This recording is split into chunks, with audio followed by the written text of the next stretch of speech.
Bem-vindo ao podcast Mente Blindada 24/7. Eu sou o Gustavo Dantas e a nossa missão aqui é de trazer grandes atletas, grandes coaches para compartilharem suas experiências e ajudar a blindar a sua mente, não somente em competições, mas principalmente na vida. E o convidado de hoje é o Leozinho Vieira, uma lenda no jiu-jitsu, 2 vezes campeão mundial do ADCC, campeão mundial faixa preta, um dos líderes da Checkmate, atualmente morando na Califórnia, fazendo um excelente trabalho na Califórnia, ajudando a expandir o jiu-jitsu pelos Estados Unidos. E a gente vai bater um papo hoje, saber mais do mindset de competição dele, as experiências. E, cara, eu tive a oportunidade de te ver competindo. Eu acho que a primeira vez que eu reparei você competindo, acho que você era faixa roxa. E desde então comecei a acompanhar, falei, pô, meu, aquele moleque ali é acelerado.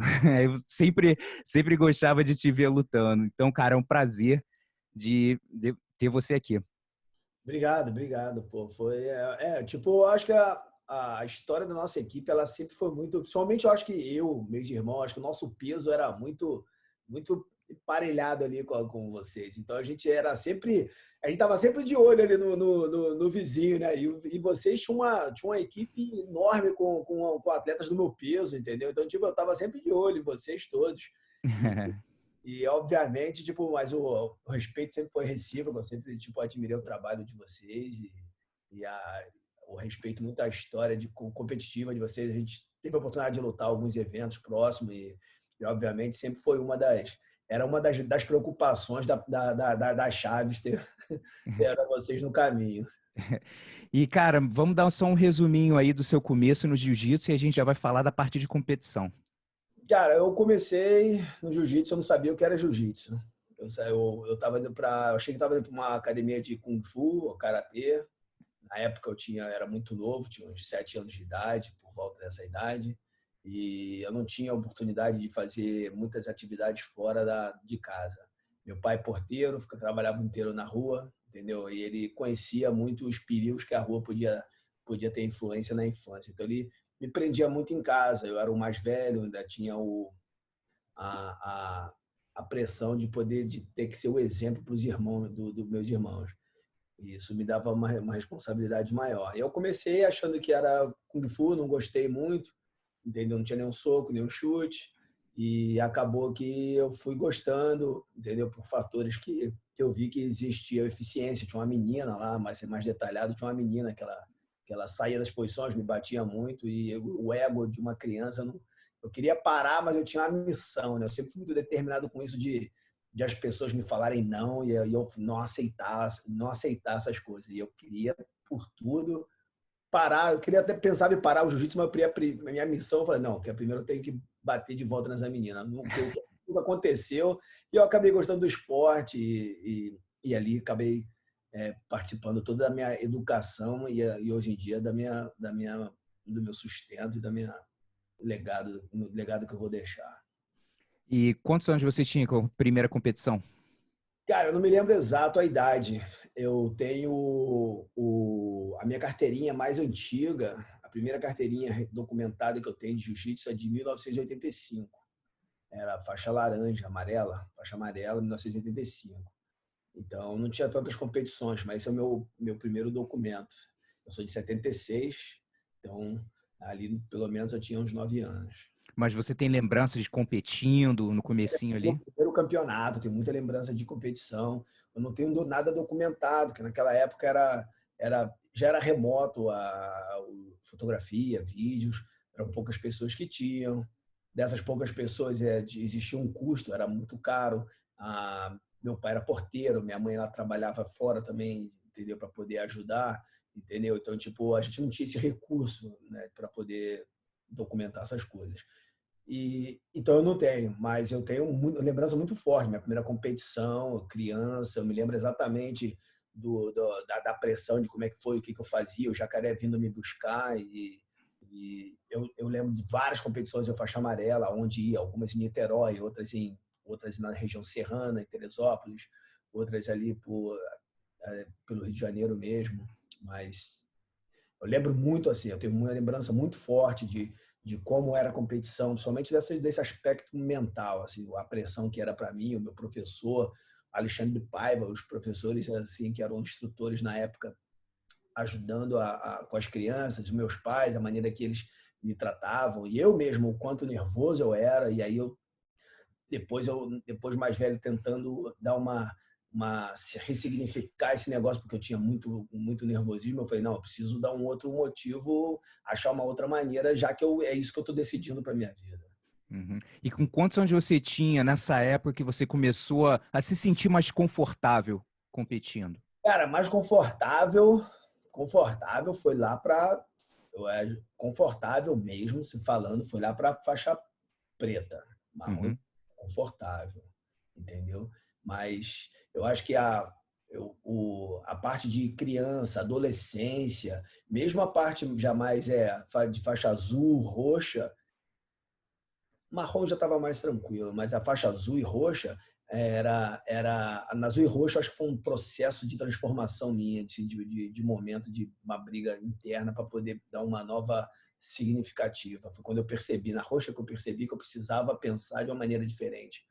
Mas até a faixa roxa, o jiu-jitsu era meio um hobby, era um esporte que eu gostava, mas eu fazia futebol também. E ali, quando pintou uma realidade de ter que fazer um trabalho, de virar porteiro, igual meu pai, foi aí o Jacaré me resgatou para o jiu-jitsu.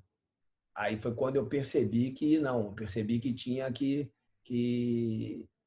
jiu-jitsu ia ser um caminho e que, na verdade, essa pressão de competir precisava mudar, já que isso aí ia ser uma coisa escolhida para ser de longo prazo. Mas quando você olha assim nessa tua época de faixa azul e faixa roxa, esse nervosismo era o quê? Mais um pouco assim, o medo de perder? Ou tinha expectativa porque você já treinava bem na academia, a galera falava, pô, você tá bem, tu vai matar todo mundo? Como é que é? Não, cara, eu acho, tipo, a pressão de, pô, desde cedo, Gustavo, desde cedo eu sabia que eu entendi muito bem quem eu era, entendeu? Eu sabia, tipo, eu sempre tive uma busca minha pessoal, independente de jiu-jitsu, escola, eu sempre tive uma busca pessoal minha de quem eu sou, o que eu estou fazendo aqui nessa terra. Tipo, uma busca minha pessoal. E eu fui em igrejas, eu fui em eu tive uma busca de religião, fui em algumas, ouvi pessoas, fui em algumas instituições, eu tive uma busca minha pessoal por mais ter nascido católico, mas criado ali no meio entre cristãos e evangélicos e outros e católicos, entendeu? E conhecer muitas outras pessoas e aberto a pensamento em outras religiões, eu fui fazer minha busca pessoal, entendeu? Eu queria saber, eu queria uma resposta. Eu queria respostas que meu pai, pessoas não conseguiam me dar. Eu queria saber o que eu estava fazendo aqui. Eu queria entender quem eu era, por que eu estava aqui nesse momento, entendeu? Desde criança isso. E aí eu entendi também muito cedo, eu consegui perceber quem eu era. Eu me identificou muito, assim, eu sei quem eu sou, e, eu sei para onde que eu vou, eu sei o que eu quero ser, entendeu? E aí eu entendi que foi através do jiu-jitsu é que eu ia fazer o que eu precisava ser feito, o que precisava ser feito ia ser através do jiu-jitsu, entendeu? Nesse momento, entendeu? Então o meu nervosismo não era por competição, ganhar ou perder, era o nervosismo porque a minha ideia era que a minha vida dependia daquele sucesso. Certo. Minha vida dependia daquela competição. Então, a competição de hoje em dia, ela tem um significado diferente de antigamente. Antigamente, o campeonato ele tinha poucas competições no ano. A competição representava uma reputação diferente da de hoje. Ela tinha uma pressão diferente. Você tinha um encargo de ter que você representar. Você não só competia, tinha muita pressão da academia de você estar representando Exato. um time, representando uma nação, representando um esporte em algumas lutas. Entendeu? Então tinha toda essa carga. E isso era uma parte das pressões, mas eu tinha a minha pessoal de que eu não podia falhar. O jiu-jitsu, para mim, não podia ser falho, eu não podia perder, eu não podia falhar. Então, lutar para mim era uma barreira, não era uma barreira, mas era um desafio muito grande, porque não era competir, era lutar. Eu não aceitava, não podia perder. Então, toda a minha entrega ao esporte, a minha dedicação, sempre foi muito forte. Eu deixei de sair à noite, eu deixei de ir para bares, eu não bebia, eu não me envolvia com drogas, eu nunca experimentei, entendeu? Droga, nunca fui, entendeu? Fui beber depois de velho, depois que eu peguei a faixa preta é que eu fui beber. Mas eu tive uma adolescência assim, depois que eu entendi isso não era dessa maneira, não precisava ser dessa maneira, é que eu fui relaxar e fui beber, mas eu tive uma adolescência muito restrita, não por parte dos pais ou professores, mas cobrança minha de saber que minha vida dependia daquilo e eu não podia errar porque eu estava disposto a mudar o que mudando a minha vida eu sabia que ia mudar meus irmãos, ia mudar meus pais, eu ia dar uma história diferente para toda a minha família e para a próxima geração.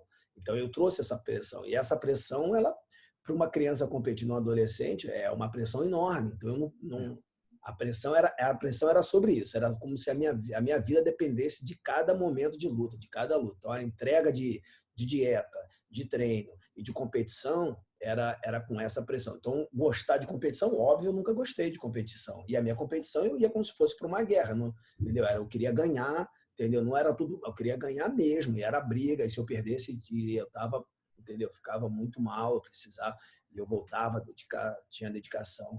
E lá na frente eu, entendeu? Ressignifiquei isso. Eu falei, não dá, não é assim. Você você não precisa ser campeão para você ter aluno, você não precisa ter isso, porque o meu objetivo eu comecei a entender, foi quando eu comecei a ter essa busca, eu comecei a entender que não era através disso. Não era, você não precisava ser campeão para você ter aluno, você não precisava ser, não era medalha que ia te dar o que você quer, não era, entendeu?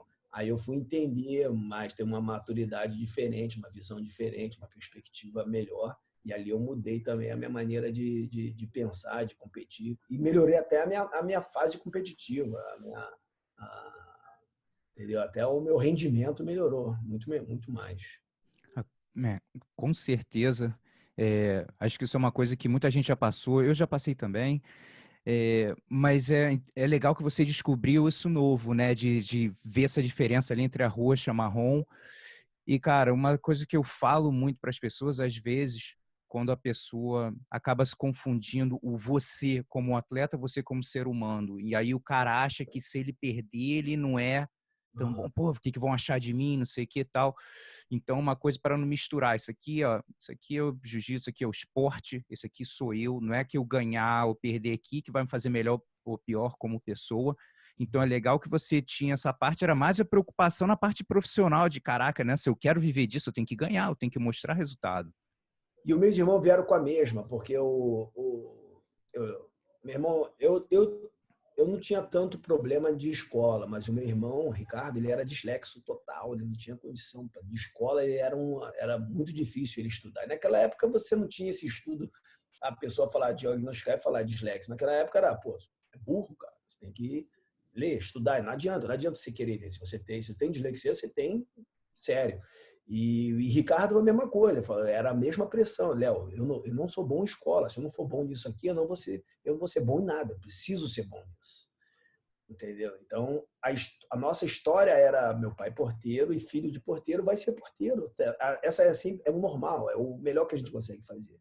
E o meu pai já tinha se deixado de viver a vida dele, que ele poderia ter vivido no Nordeste, porque mais próximo da família dele, para poder nos colocar num ambiente onde daria oportunidade para a gente.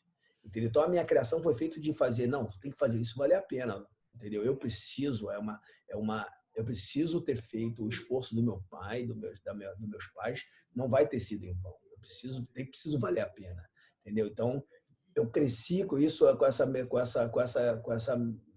entendeu? Filosofia, com essa mentalidade de ter que fazer valer a pena. Então, tipo, era somado tudo isso, acho que essa pressão veio tudo, e eu percebia isso também nos meus irmãos. Né? Uhum. O Leandro era muito inteligente, tanto que ele foi o que mas foi para a faculdade, eu me formei, ele se formou, o jiu-jitsu abriu oportunidade para a gente, e ele seguiu um pouco a carreira fora do jiu-jitsu, depois ele voltou por uma questão muito mais de ele gostar mesmo de se envolver com jiu-jitsu, mas mas essa pressão seguiu assim a gente até um determinado momento, quando a gente entender que que a gente poderia ser, entendeu? O jiu-jitsu teria essas outras ramificações, precisava ser campeão para poder fazer alguma coisa.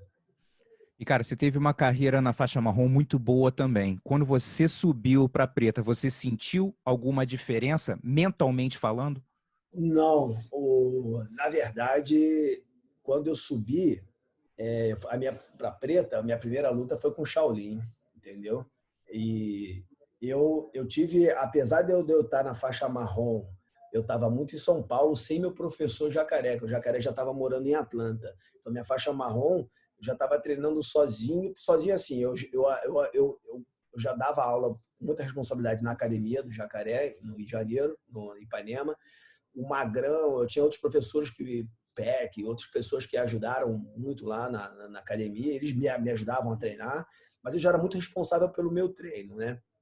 Então isso fez com que me deu muita responsabilidade desde novo, dando aula, competindo, entendeu? Muitas vezes sozinho, sem ter tinha os parceiros de treino, mas sem ter aquele professor que é aquele cara que está sempre contigo.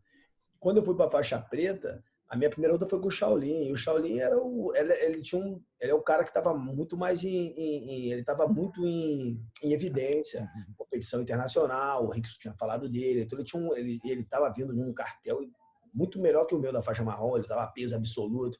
Entendeu? Então eu lutava menos, a minha perspectiva, eu lutava menos e fazia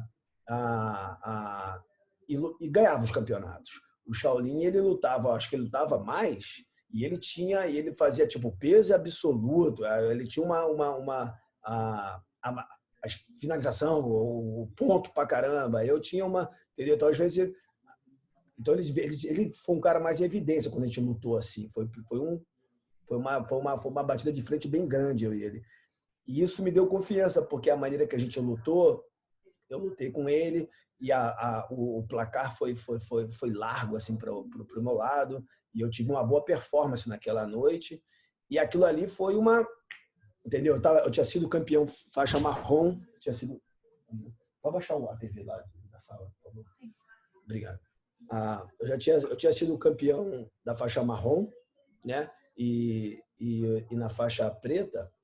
Então eu estava bem confiante na faixa preta. Só que nessa luta, ela disse muito, porque essa luta ela me deu confiança. O Shaolin em evidência, eu ganhei dele dessa maneira. Então eu fui com bastante. Minha cabeça já era bem voltada para o campeonato, já estava com uma outra mentalidade. Mas eu ganhei uma confiança extra com essa luta. É legal como, eu acho que, não sei se é uma coisa assim que acontece com todo mundo, mas eu acredito que a maioria dos atletas passa um momento na carreira que você tem aquela vitória, que na tua cabeça aquele carimbo de oficial, né? Tipo assim, meu irmão, cheguei, tá Vou te ligado? falar, eu já percebi isso em vários outros momentos, entendeu? Principalmente de duelos assim, de pessoas que vão se bater de frente sempre. E essa parte psicológica ela é muito influente, muito importante. O Bochecha com o Rodolfo, eu acho um exemplo bem semelhante. Eram dois atletas que, se você reparar assim nas competições, o Rodolfo ele tem a execução muito melhor que a do Bochecha. Ele vai, ele derruba, monta e pega. Tipo, entendeu? E o Bochecha ele vem, ele ganhava na vantagem, ele ganhava no ponto, ele fazia o necessário para ganhar, entendeu? E essa foi sempre uma coisa que eu brigava com ele, Bochecha, você pode fazer melhor. Por que você faz o necessário? Eu não preciso dessa emoção de corner, tá ligado? De coach. Faz o que você tem que fazer, entendeu? Mas a carreira dos dois foi bem assim, bem semelhante. Os dois existia uma expectativa muito grande dessa luta. E a primeira luta foi muito importante. E eu percebi que naquela luta ali, existiu um Bochecha competidor até aquele momento e teve um Bochecha depois daquela luta. O que ele cresceu naturalmente e mentalmente. E o seu mental vai influenciar, potencializar demais o seu físico. Entendeu? Aquela luta teve uma carga enorme e que foi importante para a próxima luta, que acabou sendo mais importante ainda para a carreira dele inteira. Muito legal. Tu teve alguma luta, outra luta assim que você chegou ali, tua confiança estava, pô, ideal, mas teve lutas que você sentiu a tua confiança subindo mais ainda? Eu tive a luta com o Mark Kerr foi um marco assim para mim no sem kimono, porque eu nunca tinha treinado sem kimono. Foi a minha primeira luta, meu primeiro campeonato sem kimono e E foi tipo, foi um marco para mim ganhar confiança na luta sem kimono, entendeu? Eu queria, naquela época, eu queria ter feito MMA, e eu treinava boxe, eu treinava para fazer MMA. O jiu-jitsu naquela época era o jiu-jitsu que as pessoas queriam fazer MMA. E eu e o Shaolin lutamos muito no sem kimono. E eu recebi muitos convites para o MMA. Só que eu passava os meus convites, eu era um soldado, né? Eu sempre fui um soldado pelo Jacaré. E quando o Jacaré saiu, eu fui um soldado para as autoridades que estavam acima de mim. E eu falar, e eles eram responsáveis pela minha carreira. Eles sabiam que eu queria o MMA, mas eles nunca me colocaram no MMA por questões que eles falavam, não estão pagando bem, ou isso não está valendo a pena, ou o contrato é isso. Então, e eu queria, porque eu queria, eu não estava nem aí pelo dinheiro, eu queria ter lutado. E eu acabei não lutando, o Shaolin ele acabou aceitando essas lutas. E aí, depois lá na frente, eu já não tive mais interesse. Depois também apareceram outras oportunidades, eu já não tive mais interesse. Mas as lutas foram essas duas lutas foram as lutas mais importantes, assim que eu vi que mudaram a minha perspectiva psicológica assim entre lutar. Essa foi de kimono, foi com o Shaolin, na primeira luta de faixa preta. Tiveram obviamente outras lutas, mas não tiveram o mesmo impacto. Eu acho que entendeu? Os campeonatos, eu tenho uma leitura diferente sobre campeonato e atletas e competidores, mas as lutas que realmente me deram, foram um marco, foi essa e a do Mark Kerr com o sem kimono. Tá, e aí a gente fala desse ponto da sua primeira luta de faixa preta, até o tempo que você estava bem ativo mesmo, competindo. O que você olha para trás e vê alguns erros que você cometeu como atleta? E você pode falar, de repente, ou a parte psicológica, ou a parte de treino mesmo, coisas que hoje em dia você passa para os seus alunos e fala, cara, eu já fiz isso, não vale a pena. O que vem assim à tua mente? O principal, eu acho que tipo às vezes é a confiança que você coloca no times e professores, né? Tipo, e hoje em dia eu acho que é uma das grandes interrogações nesse setor. Mas eu cresci, eu sempre tive o Jacaré sempre muito próximo.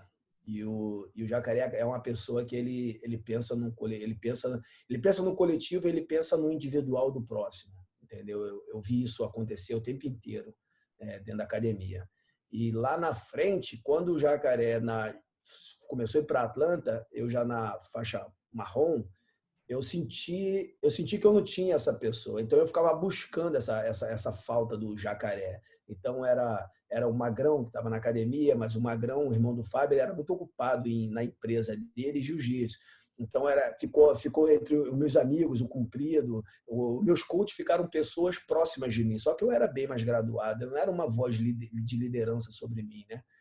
E minha ida para São Paulo, teve o Fábio, teve o Gigi, essa geração mais velha, que acabou sendo essa voz que o Jacaré não foi.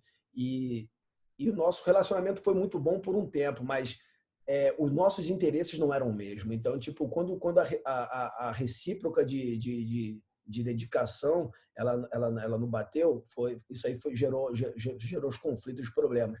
Então, tipo, o que eu passo é exatamente isso. Às vezes, hoje em dia, as pessoas mudam muito de time, achando que os times vão ter a solução para o problema deles. De fato, às vezes tem, mas às vezes a solução às vezes é um equívoco, porque se a solução ela é momentânea, se é uma coisa duradoura, entendeu?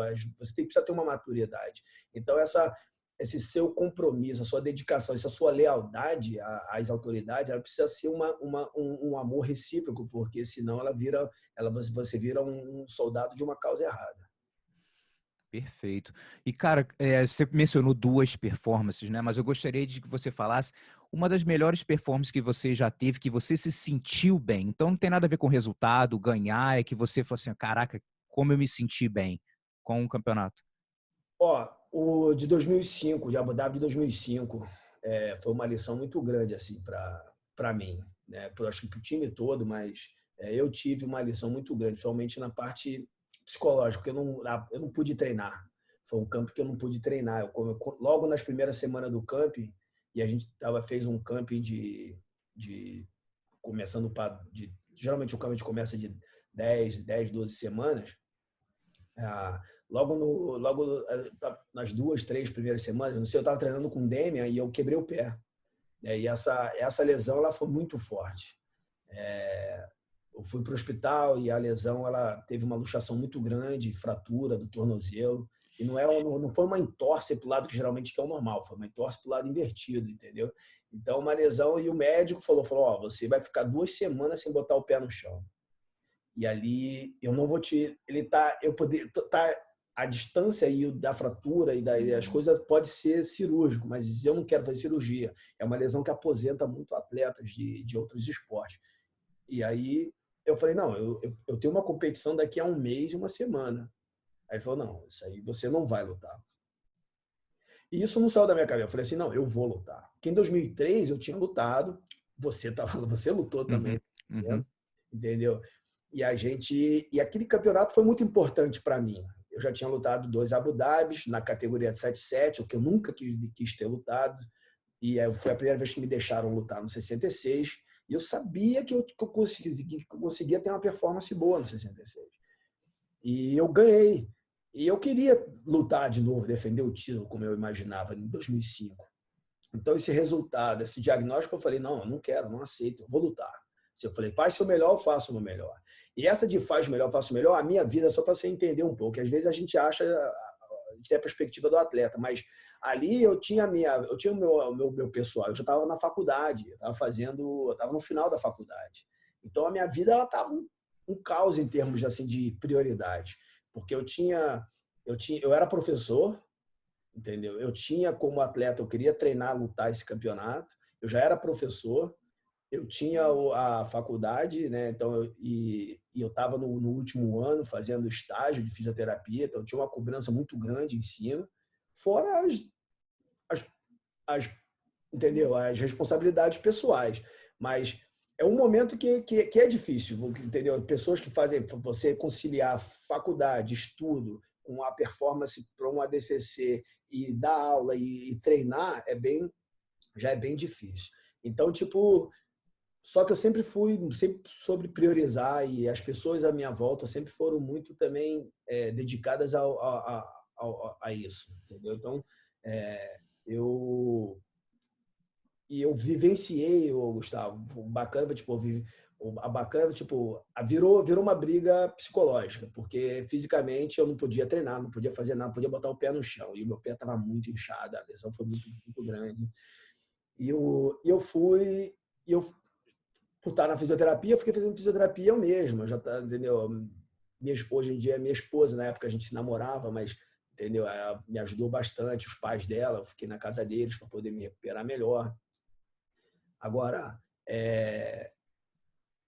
eu via alunos, professores, pessoas próximas que entendem de jiu-jitsu falando, ó, não dá para lutar, não vai dar, é impossível.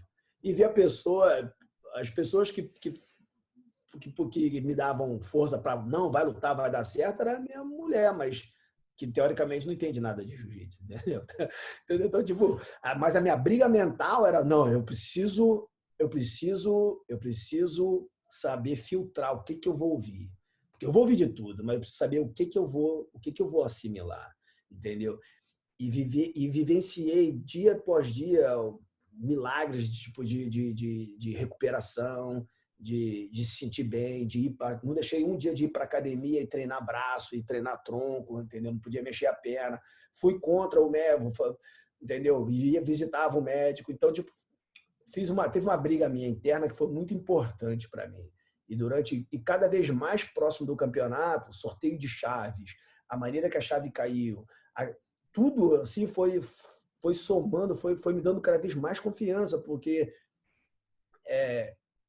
eu tinha um tipo de jogo, porque meu pé estava ruim, eu não tinha um tipo, eu não podia estar fazendo várias habilidades. Eu tinha uma habilidade, eu entrei com um tipo de jogo. Falei, eu vou ter que fazer só esse tipo de luta. E a chave caiu de uma maneira que esse tipo de luta que eu precisava, esses atletas caíram do meu lado, entendeu? E do jeito que a chave foi se formando, foi melhorando cada vez mais. Eu falei, entendeu? Então, tipo, eu fui vivendo coisas assim que interpretação minha, porque eu escolhia ou porque realmente que acontecia, mas foram pequenos milagres que aconteceram durante o dia a dia, assim, que iam me dando mais confiança. E eu sabia, eu falava para eu falei assim, ó, eu não estou me colocando, né? Eu nunca fui para um campeonato por competir. Eu jamais ia me jogar num campeonato por lutar, entendeu? Eu me vejo campeão. Eu me vejo campeão. Essa é a parada. Eu me vejo campeão independente do que eu estou agora passando no momento. Então, entendeu? Essa aqui, é isso, é esse que eu tá. Se eu não me ver, se eu não me ver no pódio, eu não vou entrar, não vou lutar, entendeu? Agora eu me vejo, e é por isso que eu estou indo. E foi o que aconteceu. E obviamente, é, a última luta a gente fez foram 50 minutos de luta, foi a luta mais longa, entendeu? Meu pé já estava. Antigamente se lutava 2 dias, eram as 3 primeiras lutas, a primeira, a final no outro dia. Então, tipo, quando eu fui para a final, eu fui já aliviado, que o meu fez 3 lutas num dia, no outro dia era a final, e o final foram 50 minutos, mas o pé você acaba não sentindo. Agora, a parte toda de técnica de treino, eu treinei durante todo esse mês, em uma semana, não treinei nada de perna, nada de... Meu condicionamento foi só elástico, borrachinha e ombro. E a última semana, no dia anterior assim, da pesagem, eu fiz um rolinha com comprido, o Jim Lister estava no tatame, e a gente fez um rolinho ali bem leve, que eu queria dar uma testada no meu pé para ver como eu me sentia em questão de mobilidade, que eu não tinha feito isso ainda. Entendeu? Então, tipo, foi bem psicológico para você ver como... E aí, cada vez mais... Então, tipo, essas experiências todas que eu tive foram que me deram autoridade depois, lá na frente, hoje em dia, para poder falar a importância do psicológico Lógico. sobre o performance. E, cara, vamos falar, de repente, de uma performance não tão boa, que você saiu e falou, caraca, não rendi, e o que você aprendeu com essa experiência? Então, cara, deixa eu ver, entendeu? Eu não consigo me lembrar de alguma assim que eu falo. Eu perdi várias vezes, teve várias derrotas minhas, mas todas as derrotas minhas assim eu sabia o porquê. Talvez até antes. Eu sempre entrei no campeonato, eu me via campeão, eu sabia o quanto que eu poderia ser e o quanto que podia ser difícil. Agora teve campeonatos esses que tipo de derrotas que eu falei, cara, minha última competição que eu lutei, do ACB, eu sabia que eu não estava preparado para ganhar, entendeu? Eu não treinei, eu não baixei o peso para o campeonato. Eu baixei um peso por um desafio meu pessoal. Normalmente eu ando em 82, 85 quilos, entendeu? E ali eu tinha feito uma dieta de vegetais, de ser vegetariano por 6 meses, por um tempo, numa causa para um amigo meu. E depois eu falei, quer saber, eu vou fazer o oposto. Eu fiz o de low carb. E aí eu gostei muito da energia que me deu dia a dia. E eu continuei por um tempo. E eu perdi 20 quilos. Eu desci para 65, 70 quilos. Caramba! Eu desci para 65. Mas assim, continuo treinando, fazendo tudo, mas nada pensando em competição. O ACB apareceu porque era um atleta nosso, ia lutar, e ele não lutou. E ele não conseguiu visto, enfim. E eles me chamaram. E eu estava numa fase que era assim, tipo, eu estava preparando a minha academia, construindo a academia, entendeu? E não dava. Eu falei, cara, eu tô nesse peso porque eu tô numa dieta minha, mas eu não tô treinando para competir. Eu tô com obra na academia, tô montando minha academia e não dá. Aí ele falou, mas os caras querem que é alguém da checkmate, e nesse peso eu vejo você aí treinando, por que você não luta? Eu falei, cara, não tenho tempo.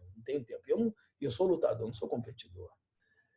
Só que aí entrou o motivo financeiro, entendeu? Então, tipo, o lutador, ele sabe os motivos que motivam ele sabe as limitações, entendeu? Então, tipo, eu sempre fui muito bem claro com isso. Eu sabia que as minhas competições que eram performance, entendeu? Eu sabia das competições quais eram os objetivos por trás daquele campeonato. A performance sobre o quê? Era sobre medalha, era sobre ganhar de alguém específico, era sobre ganhar o prestígio, era sobre o recurso financeiro. Então, o que te leva àquela competição? E ali, a sua performance, você pode analisar pelo quanto que você se dedicou. Você foi muito claro com isso. Então, tipo, entendeu? Tecnicamente, olhando assim a luta, eu me frustrei, porque eu sabia que, tipo, pô, a luta tecnicamente eu não estava preparado, não era um peso que eu estou acostumado, meu corpo, geralmente, posição que eu paro e seguro as pessoas, eu não conseguia segurar e parar, né? Eu, tipo, não sofria, não tinha uma adaptação, não tinha uma adaptação, né? Eu entrei para lutar no campeonato, mas eu não estava preparado, eu entrei por motivos diferentes, né? Agora, eu sempre procurei, na pergunta que você falou sobre as lições, eu sempre procurei essas lições, entendeu? Mas eu sempre fui muito claro comigo, entendeu? Eu sempre soube quem eu era, o que eu podia fazer, a minha dedicação sobre o que você fez. Então, eu sabia realmente, às vezes, pisar num pódio de chegar numa semifinal, às vezes, para mim, era maior do que ganhar um campeonato pela dedicação que eu coloquei. Eu sabia do risco, eu sabia do que era. Então, tipo, a única frustração assim que eu tenho assim no esporte, realmente, foi tipo eu deixei de competir mais a IBJJF, no caso a CBJJ, devido a frustrações de regra. Porque eu tenho os primeiros 4 campeonatos mundiais, eu ganhei o primeiro, fiquei vice no segundo com o Feitosa. Aí ganhou o Feitosa no terceiro ano. Aí perdi o segundo no ano seguinte pro Royler. Essas duas lutas, entendeu? Que foram muito polêmicas, poderiam ter me dado 4 títulos mundiais, entendeu? Acabei ficando sem esses dois. Só que esses caras eram os caras que estavam na minha vida, que iam ser na minha vida inteira. Eu sempre ia lutar com, talvez não com o Royler pela diferença de idade, ele poderia parar no próximo ano, mas o Feitosa nós éramos da mesma idade, então era um cara que ia lutar. E o Feitosa, por ser mais próximo à federação, existia entendeu? Um favorecimento. Então era muito difícil ganhar desses caras, entendeu? Lutando essa competição. E logo nessa época foi o boom de competições de superlutas, de lutas casadas, de GPs. E todas essas lutas, por ser campeonatos menores e não ser federação, eles pagavam dinheiro. Aí eu volto na perspectiva minha. Como eu sempre soube quem eu era, eu sempre soube que o jiu-jitsu para mim era para mudar a minha vida, meu objetivo não era ser campeão mundial. Meu objetivo não era ser tantas vezes campeão da IBJJF. Meu objetivo não era ser campeão de Abu Dhabi. Meu objetivo era mudar a minha história. E mudar a minha história, sendo campeão da IBJJF, ou sendo campeão do ADCC ou dessas lutas casadas, essa era a minha entrega. Então, eu optei em lutar e optar outros campeonatos porque me trazia mais próximo do meu objetivo, entendeu? Então, por isso que eu falo, eu não tenho essas frustração, mas o que eu acho que a regra ali me prejudicou porque me tirou eu poderia ter lutado mais. Eu resolvi focar mais as outras competições e não me arrependo porque foram oportunidades que me abriram a Europa, me abriram os Estados Unidos, me abriram superlutas, me abriram sem kimono, me abriram Abu Dhabi, me abriram várias oportunidades que eu tive, principalmente em longo termo, eu tive muito mais benefícios. Legal. Voltando no que você tinha falado a respeito de ter aceitado aquela luta, né, do ACB e tal, eu tive uma conversa também com o Tanquinho e ele falou uma parada muito semelhante. Lutar sem estar com vontade de lutar, né?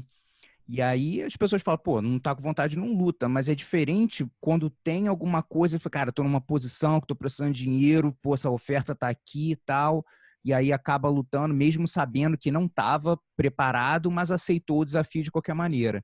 E momentos que, tipo assim, ele já tinha conquistado o nome dele, estava bem, aí o pessoal foi e ofereceu uma bolsa, aí falou que não, aí ele falou, jogou um número mais para tipo assim, pro cara falar que não, né? Aí o cara vai, pum, cobriu a oferta, falou, caraca, não tem como, tem que lutar por causa da parte financeira. Não, eu concordo totalmente, eu vivenciei isso, eu sou coach de vários atletas, entendeu? E eu trago isso, entendeu? Então essa é uma realidade do atleta. O atleta não consegue. E vou te falar, é o atleta de qualquer nível, Gustavo. Você pode ir para o UFC, onde os caras têm salário, são bem pagos. Mesmo assim, chega o evento vai chegar e vai pressionar, vai botar luta. Às vezes você não tá e vai te dar, mas você não quer, se você não, entendeu? Então você entra no gelo. Então você tem que ter essa dinâmica, essa porque vão gerar consequências. E é isso que é isso onde eu falo é isso que eu alerto os meus atletas. O Bochecha lutou com o Roger Gracie, entendeu?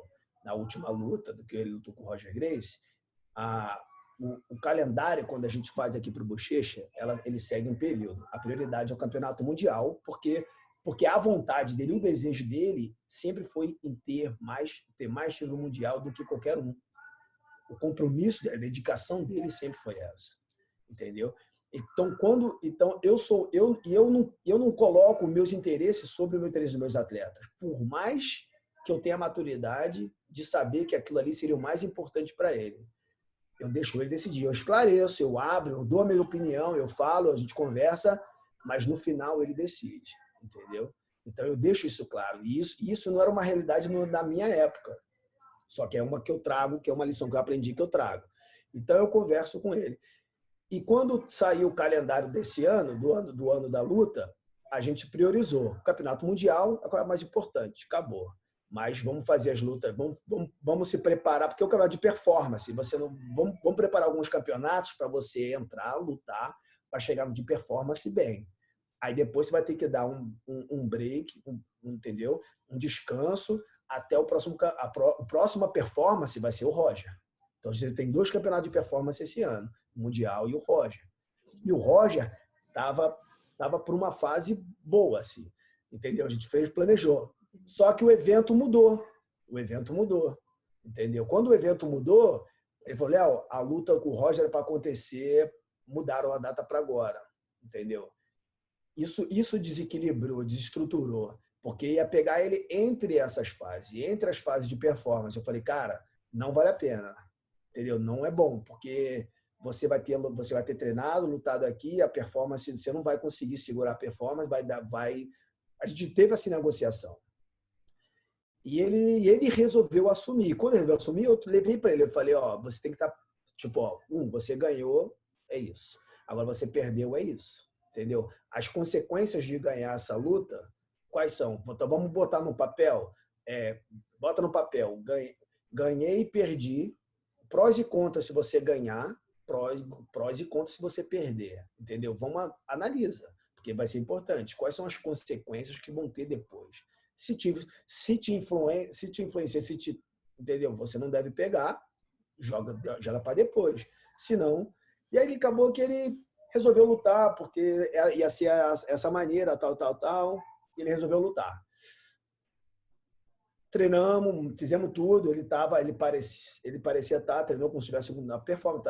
Ele estava bem, mas psicologicamente ele não estava. Porque por mais que o seu corpo esteja entre uma competição e outra, se você quebra o ciclo de disciplina, conquista, entendeu? Porque você se disciplinou por um tempo para pegar alguma coisa, entendeu? Então tudo é recompensa. Se você pega a recompensa, não aproveita a recompensa e já entra numa dedicação ou outra, então você fica, entendeu? Você não está tendo recompensa, está tendo muita coisa. Então isso ali foi problemático. Então mentalmente ele não teve a recompensa, ele não teve o descanso, ele não teve o mental.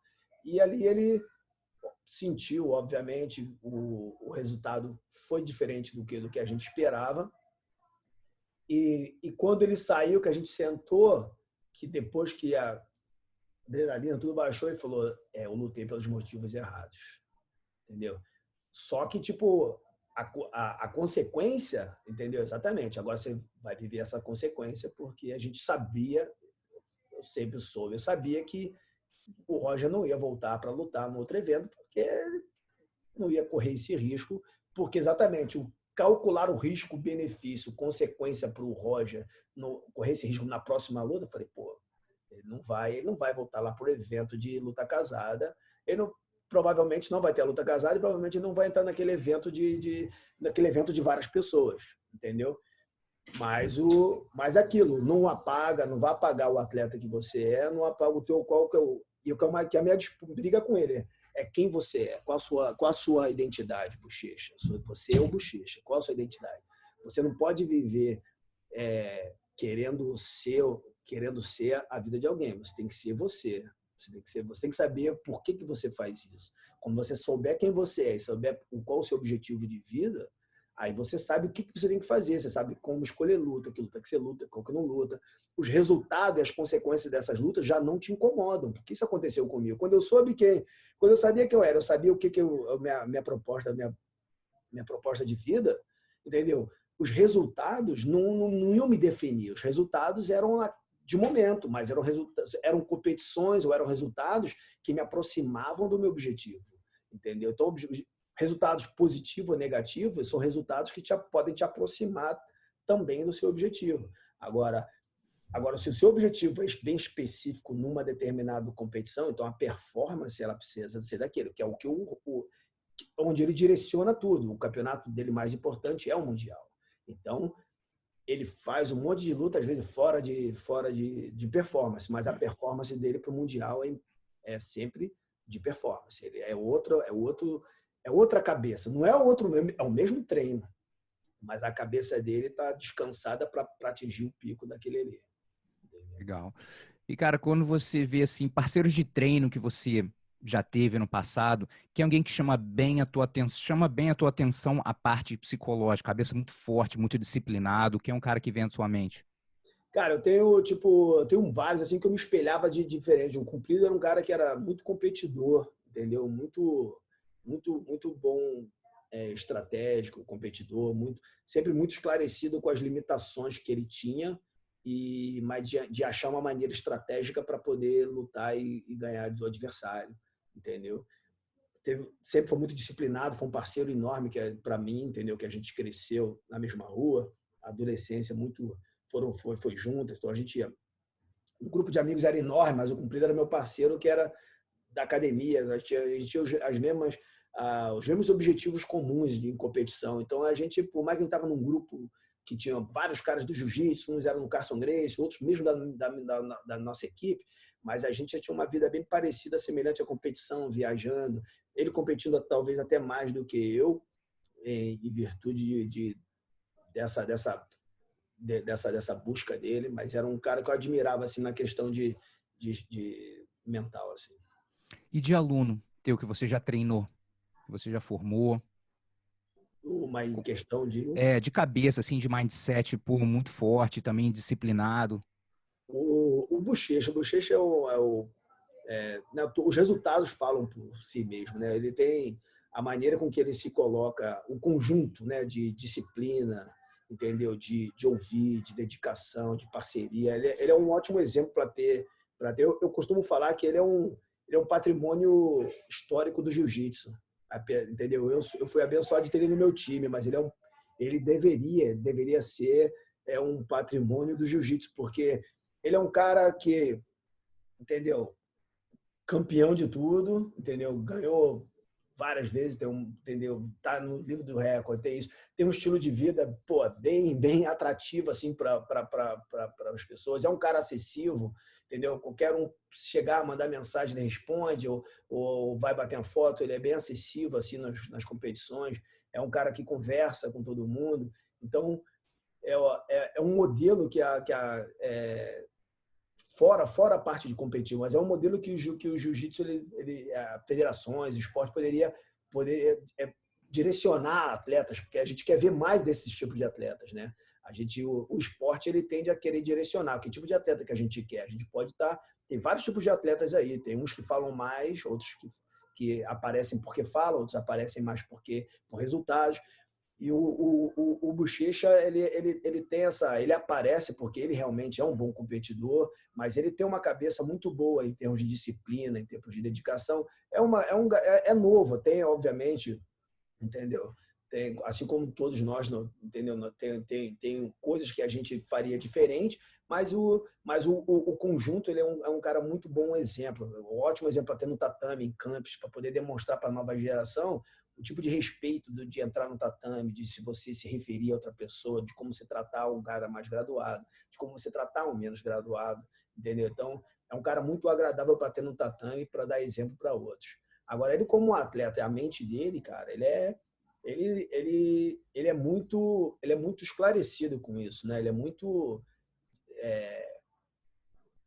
consciente, né? Exatamente, ele sabe como se motivar. Apesar de que nos campeonatos ele tem que ficar com raiva, né? Se ele não souber ficar, se ele não ficar com raiva na luta, alguma coisa tem sempre que acontecer para que ele ascenda. E essa que é a minha briga. Eu sou muito mais um técnico psicológico dele do que um técnico, entendeu? Porque ele tem os caras que passam o treino físico, entendeu? E ele segue, ele é muito correto nisso. Agora, acender a motivação dele, motivar ele antes dele entrar no tatame, ele precisa ter raiva para poder, ele, entendeu? Incendiar. E cada atleta tem um motivo, né? Tem algo que te motive, que te acenda, né? E saber isso de cada um, o professor tem que saber que cada um tem um Um botãozinho ali para apertar. mas ele é excepcional nessa parte, entendeu? Um cara bem completo, desde dedicação à gratidão. Tem algum evento assim que você lembra, algum campeonato dele, que você viu que a cabeça ele fez a diferença? Falei, pô, ele ganhou, que meu irmão, ele puxou realmente a cabeça para essa superação com o campeonato. Não, teve vários, cara. É, Teve vários, mas as lutas assim, tipo, ele machucou o joelho, né? A lesão, ele teve uma lesão muito forte no joelho que tirou ele um ano do esporte, né? cara, E você voltar, você acabou de se lesionar, entendeu? Você acabou de se lesionar e você, depois de um ano, voltar a lutar, você ficou um ano parado no esporte, não foi uma lesão simples, ele rompeu todos os ligamentos ali do joelho, ele fez cirurgias, recuperação, ele ficou um ano parado. E o primeiro evento que ele lutou foi o Mundial, ele lutou no mesmo tatame que ele se machucou, a primeira luta dele foi no mesmo tatame. Então, tipo, eu tenho a minha perspectiva de coach, entendeu? Mas eu imagino a briga mental dele interna, entendeu? Porque eu passei por momentos semelhantes, mas não igual. Ele ficou um ano afastado. A primeira luta dele, a primeira volta, pisou no tatame, a primeira luta dele foi no mesmo tatame, na mesma área que ele se machucou, entendeu? Então, tipo, ele teve que, entendeu? Ter um psicológico ali fora do comum, entendeu? Para poder se preparar, se sentir seguro e lutar e ser campeão, né, de novo, entendeu? Depois de um ano parado, ser campeão com as lutas que ele fez, e ele voltou melhor do que isso que foi a lesão. Ela ensinou uns negócios muito importantes para ele mentalmente, né? Para mim, me ajudou muito, porque era um tipo de jogo que eu queria que o Bochecha fizesse já há muito mais tempo. E ele não, ele era meio não. E como é que você ensina para uma pessoa uma coisa que já funciona do jeito dele, né? Então eu queria que ele fizesse uma coisa, só que o que ele fazia dava certo. Então não dava nem para ensinar. Então, depois da lesão, ele teve que adaptar muito o jogo dele, o tipo da maneira dele lutar. E essa adaptação fez o Bochecha voltar de uma maneira diferente, mas muito mais forte, muito mais controlada.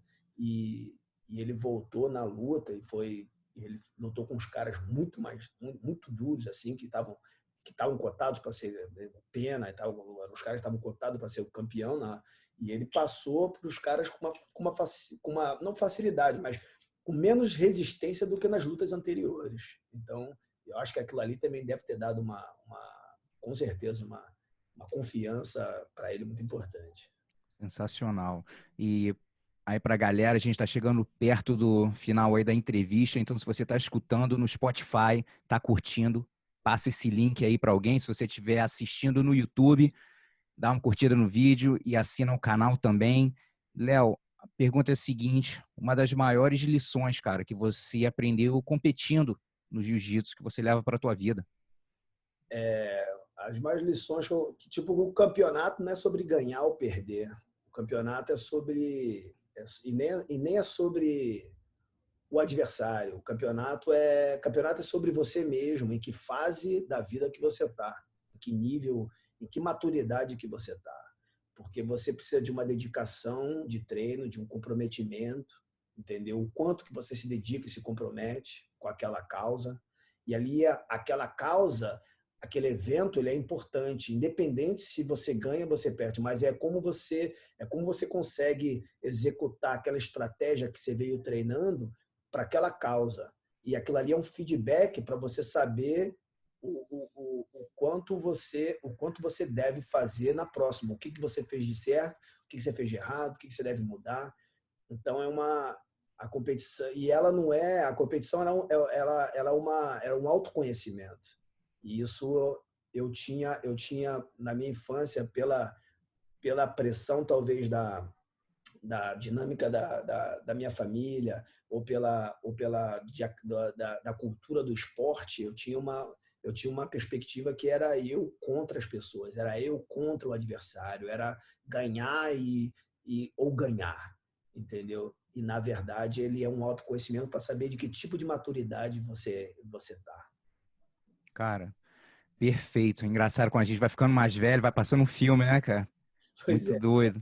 Muito doido. Cara, pô, gostei muito da entrevista, Léo. Obrigadão mesmo, cara. Você foi um cara que eu sempre curti muito lutando, sempre teve um estilo muito agressivo, sempre curti muito vendo você lutar, mesmo quando tava torcendo contra você, como naquela primeira luta com o Shaolin, eu tava lá também no iate, tava assistindo, torcendo contra você, mas sempre, cara, um dos caras que eu mais curti assistindo no jiu-jitsu, cara. Brigadão mesmo. Obrigado, obrigado. E parabéns pela iniciativa. Isso aí na verdade, esse tipo de canal é uma parada que precisa muito assim para hoje em dia, né? Que as pessoas às vezes elas vão para o YouTube a procurar uma posição, mas esquece que o que influencia realmente é o que te motiva, é você às vezes é saber o porquê que você está ali. E aí existe uma busca no YouTube, na rede social, de você copiar as pessoas, de você não procurar saber quem você é.